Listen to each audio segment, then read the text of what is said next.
name is Barbee, and today we're going to be talking about the women's rights movement. So, as was stated by Elizabeth Cady Stanton, we hold these truths to be self-evident that all men and women were created equal. The belief that men and women are equal was prompted by the women's rights movement. Women, like many of us, can be up here speaking publicly because of the women who fought for equality during the women's rights movement. And this year, actually, this August, we celebrate the 100-year anniversary of the passage of the 19th Amendment, which gave women the right to vote. So the women's rights movement can be described as the examination of the Seneca Falls Convention, the 19th Amendment, and the effects of the women's rights movement that prevail today. So first, let's examine the Seneca Falls Convention. So according to Erica Bacchiocchi and Tracy A. Thomas in a podcast entitled The Constitution Legacy of Seneca Falls, the Seneca Falls Convention was the birthplace of feminism. It was the United States' first convention, women's rights convention, and people were called together to discuss the condition and rights of women. Its legacy brought about the 19th Amendment and future women's rights cases like Roe versus Wade, which gave women the right to have an abortion. So it was also the turning point in the women's rights movement. It was the turning point towards the fight for suffrage, for the right to vote. Elizabeth Cady Stanton drafted the Declaration of Sentiments, which called for equality and suffrage, which was the first time that women's voting had really ever been suggested to the United States. And in addition to that, it also demanded custody of children, the right to divorce, the right to be free from domestic violence, guardianship of children, marital property, and equality in the eyes of the church. So next, I will describe the 19th Amendment. So according to the textbook in An American History, Give Me Liberty by Eric Foner, World War I had a huge role in giving women the right to vote. So women during the war served a valuable role as patriots, as caregivers, as mothers, and that inspired support for women's suffrage in the eyes of the American community and in the eyes of the president at the time, which was Woodrow Wilson.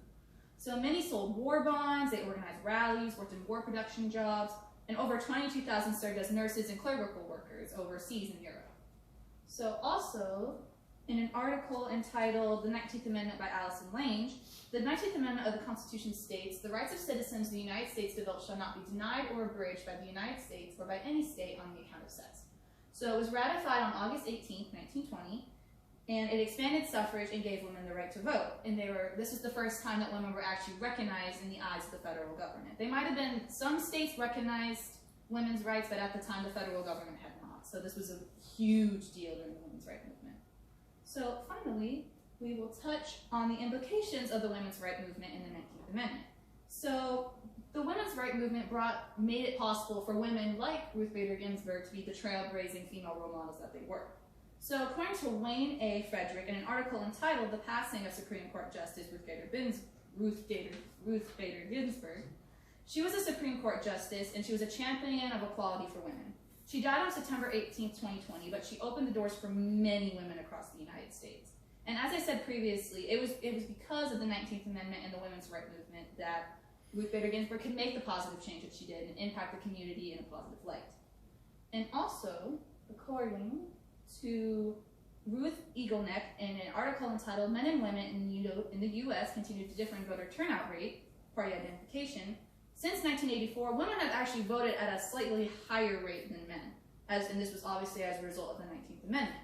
So in 2016, 63% of eligible women voted and only 59% of eligible men voted, which is about a 4-point difference.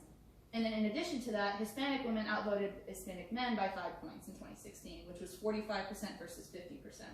So women have actually had an increasing role in elections since back to 1980 or about 1984. So in summary, the women's rights movement has had many implications on today's world, including the increasing influence of women in elections and trailblazing female role models like Ruth Bader Ginsburg. So in conclusion, the women's rights movement was a quest for equality in the eyes of the federal government. The movement can be examined through the Seneca Falls Convention, the 19th Amendment, and the future implications of the movement. Where would the world be today without the women of the progressive era? What would women's role be in society? Young women like me can be up here speaking on the backs of the women who fought for equality. Thank you.